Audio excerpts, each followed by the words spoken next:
नमस्कार दोस्तों। दोस्तों, जब हम गांव की बात करते हैं तो अक्सर हमारी नज़र सिर्फ खेती किसानी तक ही सीमित रहती है। लेकिन आज का भारत बदल रहा है। गांव अब सिर्फ खेती नहीं कर रहा, बल्कि ग्रीन टेक्नोलॉजी से रोजगार पैदा कर रहा है और डिजिटल इंडिया से दुनिया भर से जुड़ा है। सोलर पैनल से लेकर ई वाहन तक गांव नई ऊर्जा की पहचान बन रहे हैं। और साथ ही आधार यूपीआई इंटरनेट ने गांव-गांव को डिजिटल नक्शे पर ला खड़ा किया है। यानी आज का गांव सिर्फ गांव नहीं, ये बन चुका है इंडियाज़ न्यू ग्रोथ इंजन। आइए जानते हैं कैसे ग्रीन टेक्नोलॉजी और डिजिटल इंडिया मिलकर गांव की तस्वीर बदल रहे हैं।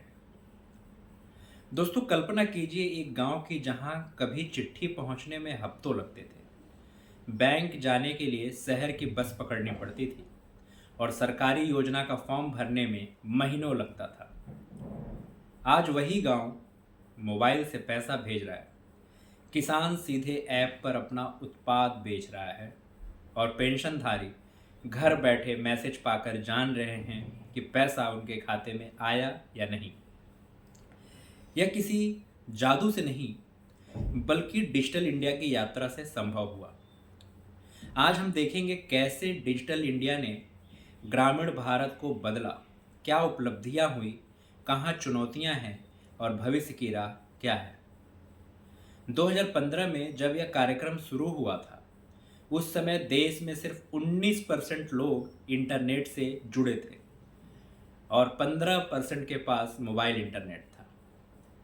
आज 95% से अधिक आबादी इंटरनेट तक पहुंच चुकी है और मोबाइल कनेक्शन 117 करोड़ को पार कर गया है। प्रधानमंत्री का सपना था डिजिटल हाईवे बनाना। जैसे सड़कों से गांव जुड़ते हैं, वैसे ही डिजिटल हाईवे से हर गांव जुड़े। आधार, मोबाइल कनेक्शन और इंटरनेट, ये तीनों स्तंभ बने इस क्रांति के। भारत नेट प्रोजेक्ट के तहत 2.18 लाख यानी 2,18,00,000 ग्राम पंचायतों को हाई स्पीड इंटरनेट से जोड़ा गया। 6,92,000 लाख किलोमीटर ऑप्टिकल फाइबर बिछा। 4,74,000 5G टावर लगाए गए और 99.6% जिलों तक 4G 5G पहुंचाया गया। नतीजन अब गांव में इंटरनेट की रफ्तार कई जगह शहरों से भी तेज है। मोबाइल डेटा सस्ता हुआ, यही कारण है कि गरीब से गरीब भी डिजिटल सेवाओं से जुड़ सका। कॉमन सर्विसेज सेंटर CSC यानी डिजिटल दरवाजा खोला गया, जहां 5,60,000 CSC काम कर रहे हैं, जिनमें 4,30,000 लोग गांव में हैं। यही लोग जन्म प्रमाण पत्र, आधार, पेंशन, बैंकिंग, बिजली बिल, टैक्स रिटर्न सब सेवाएं पा रहे हैं। CSC ने भ्रष्टाचार कम किया, क्योंकि अब बीच से दलाल भी हट गया। लाखों युवाओं को CSC में ऑपरेटर, ट्रेनर, एजेंट के रूप में रोजगार मिला। अब CSC सिर्फ सरकारी काउंटर नहीं, बल्कि कम्युनिटी हब बन गए हैं, जहां डिजिटल शिक्षा, स्किल ट्रेनिंग और वित्तीय साक्षरता भी दी जाती है। प्रधानमंत्री ग्रामीण डिजिटल साक्षरता अभियान यानी PMG दिशा ने 7,35,00,000 से ज़्यादा लोगों को डिजिटल शिक्षा दी। हर घर से कम एक व्यक्ति डिजिटल रूप से साक्षर है। अब गांव की महिलाएं भी मोबाइल पर डिजिटल लेन देन कर पा रही हैं। बच्चे ऑनलाइन कोर्स कर रहे हैं। किसान डिजिटल हेल्पलाइन से जानकारी ले रहे हैं। डिजिटल उद्यमिता की बात करें तो अब गांव का कारीगर अपने उत्पाद को ऑनलाइन बेच रहा है। व्हाट्सएप, फेसबुक या ई-कॉमर्स प्लेटफॉर्म पर किसान एग्री ऐप से सीधे मंडी और खरीदारों से जुड़ रहे हैं। ग्रामीण महिलाओं को नास्कॉम वुमेन एंटरप्रेन्योरशिप प्रोग्राम ने डिजिटल और फाइनेंशियल स्किल्स भी सिखाए। 1 लाख से अधिक महिलाएं छोटे बिजनेस चला रही हैं। उदाहरण के तौर पर सिक्किम का याकटेन गांव देश का पहला डिजिटल नोमाड गांव, गुजरात का अकोदरा गांव पूरी तरह डिजिटल पेमेंट आधारित गांव। महाराष्ट्र का धसई गांव देश का पहला स्मार्ट गांव। शिक्षा और कौशल विकास के अंतर्गत स्वयं ई विद्या नेशनल डिजिटल लाइब्रेरी लाया गया, जहां अब गांव के बच्चों के लिए टॉप लेक्चरर और कोर्स उपलब्ध हैं। कोविड-19 के दौरान बच्चों ने ऑनलाइन क्लासेस भी यहीं से ली। ग्रामीण छात्र अब घर से ही ऑनलाइन परीक्षा रजिस्ट्रेशन और सरकारी सेवाओं का लाभ ले पा रहे हैं। एआई, ब्लॉकचेन, आईओटी तक पर हिंदी व क्षेत्रीय भाषाओं में कोर्स शुरू हो चुका है। आज 60% से ज़्यादा इंटरनेट कंटेंट भारतीय भाषाओं में है। इसमें डिजिटल डिवाइड कम किया है। यूपीआई ने गांव के लेन देन का चेहरा बदल दिया। अप्रैल 2025 में 1867 करोड़ लेन देन हुए, कुल 24,77,000 करोड़ के। सिर्फ 2 अगस्त 2025 को 70 करोड़ यूपीआई लेन देन हुए। अब किसान, मजदूर, छोटे व्यापारी सब मोबाइल से तुरंत भुगतान कर सकते हैं। 6.5 करोड़ व्यापारी यूपीआई से जुड़े हैं। ग्रामीण बाजार को नगद से डिजिटल में बदल दिया गया। नई रोजगार संभावनाएं जैसे सीएससी और डिजिटल सेवाओं से IT support, data entry, BPO, online sales जैसी नौकरियां अब गांव में भी पहुंच गई हैं। गिग इकोनॉमी यानी छोटे छोटे डिजिटल काम से युवा घर बैठे काम पा रहे हैं। आईटी, एआई, साइबर सिक्योरिटी जैसे क्षेत्रों में रिमोट जॉब्स अब गांव तक पहुंच रहा है। महिलाएं भी होम बेस्ड वर्क से जुड़ रही हैं। अगर नवाचार और स्टार्टअप की बात करें तो गांव में भी एआई, ब्लॉकचेन, आईओटी आधारित समाधान बनने लगे हैं। किसान digital agri tools, drone sensor से खेती को स्मार्ट बना रहे हैं। स्टार्टअप इंडिया और मेक इन इंडिया ने ग्रामीण युवाओं को नया आत्मविश्वास दिया है। अब गांव सिर्फ उपभोक्ता नहीं बल्कि नवाचार का केंद्र भी बन रहा है। इन सब के बीच चुनौतियां भी हैं, जैसे अभी भी कुछ गांवों में नेटवर्क कमजोर है। डिजिटल गैप, पुरुषों के मुकाबले महिलाओं में इंटरनेट उपयोग कम है। साइबर सुरक्षा और डेटा प्रोटेक्शन की भी जरूरत है। साथ ही साथ बुजुर्गों और अशिक्षित वर्ग तक डिजिटल लाभ पहुंचाना आज भी एक चुनौती है। दोस्तों, यह यात्रा बताती है भारत का गांव अब सिर्फ बैलगाड़ी या खेत तक सीमित नहीं है। यह गांव भी डिजिटल भारत का सक्रिय हिस्सा है। सस्ते इंटरनेट, सरकारी योजनाएं और लोगों की जीजीविषा ने मिलाकर एक नया भारत गढ़ा है। अगला दशक, जिसे टेक दशक कहा जा रहा है, हमें वैश्विक आईटी हब बना सकता है अगर गांव-गांव इस भागीदारी में शामिल हो। यह प्रस्तुति केवल शैक्षिक और जानकारी के उद्देश्य से है। इसमें किसी भी तरह की निवेश या व्यावसायिक सलाह शामिल नहीं। आइए अब बात करेंगे ग्रीन टेक्नोलॉजी की, यानी गांव की रोजगार क्रांति। सोचिए, एक गांव की तस्वीर, खेत के किनारे चमकते हुए सोलर पैनल, बिजली का बिल लगभग शून्य, गांव की क्लिनिक सोलर पावर से चल रही है। पास में होम स्टे, जहां पर्यटक ठहरे हैं, गांव की महिलाएं उन्हें स्थानीय खाना परोस रही हैं। यह कोई सपना नहीं है, यह है ग्रीन टेक्नोलॉजी का असर।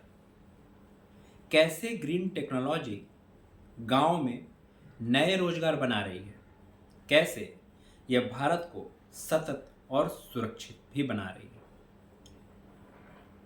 पहले जानना होगा क्यों जरूरी है ग्रीन।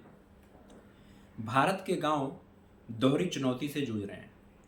पहली चुनौती है क्लाइमेट चेंज, कभी बाढ़, कभी सूखा, कभी heat wave.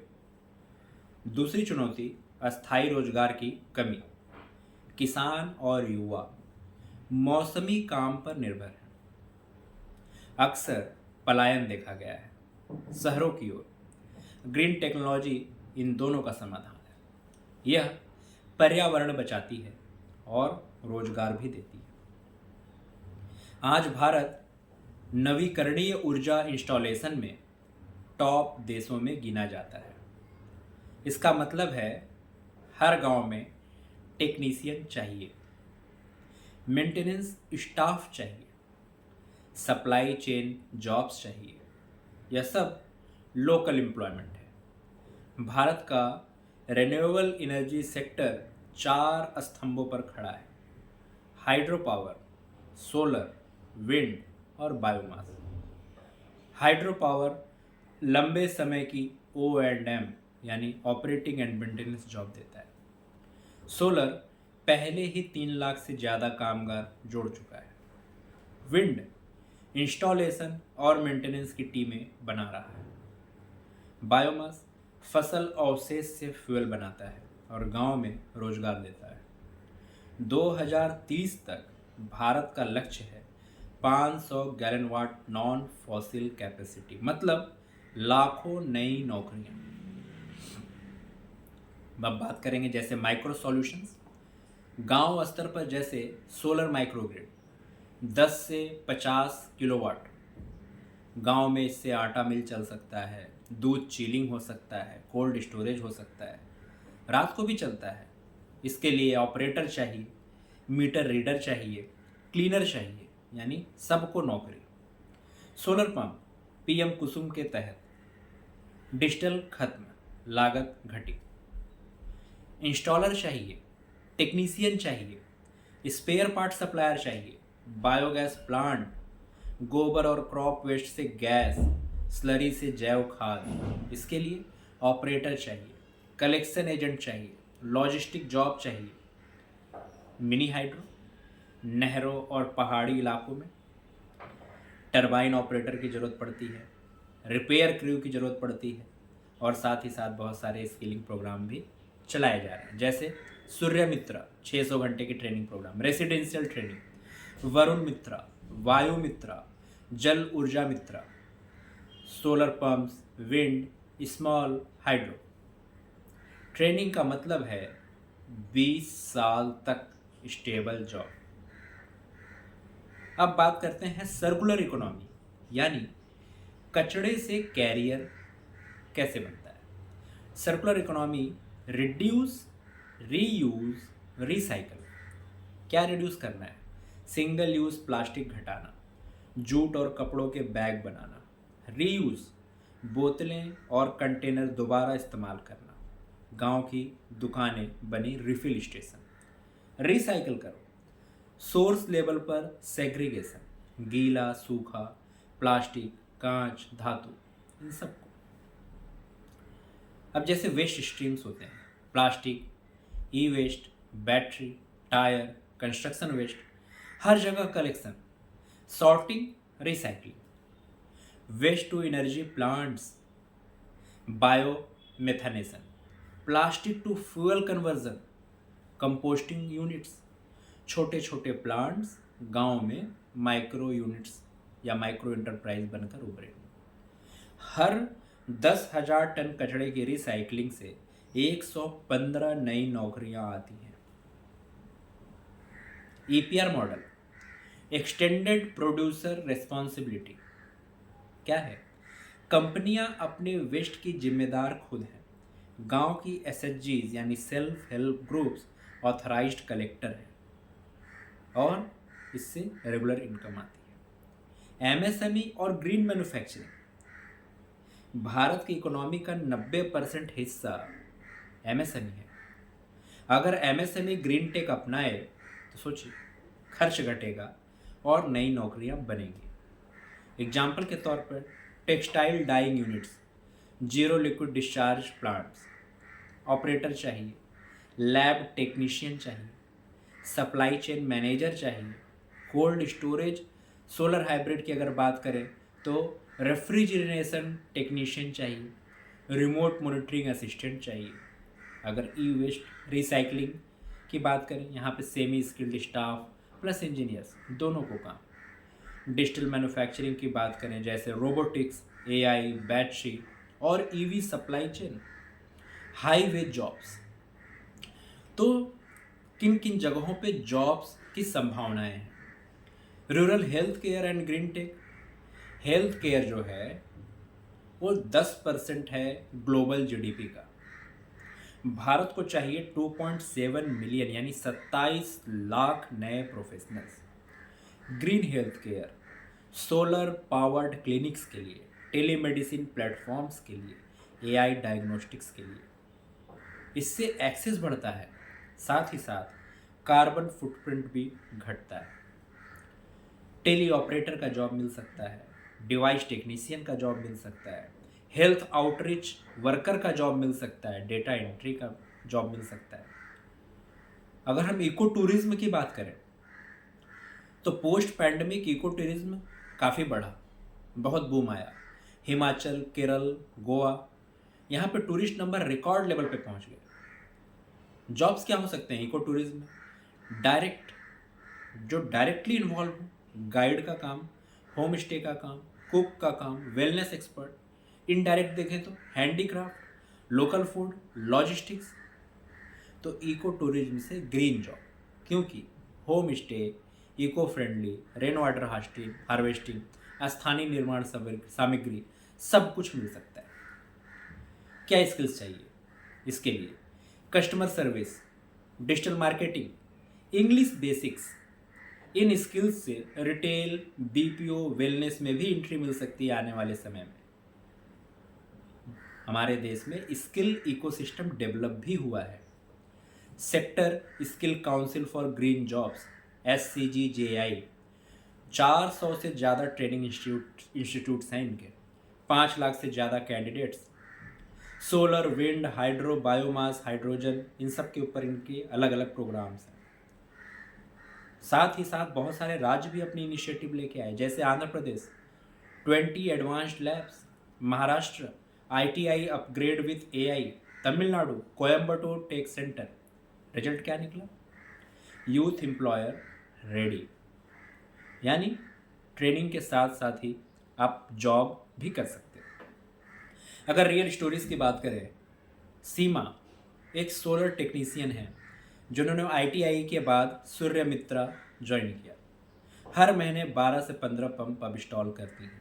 Nagesh e waste entrepreneur हैं, APR से ऑथराइज्ड कलेक्टर, टीम में 3 यूथ, साथ ही साथ स्टेबल इनकम।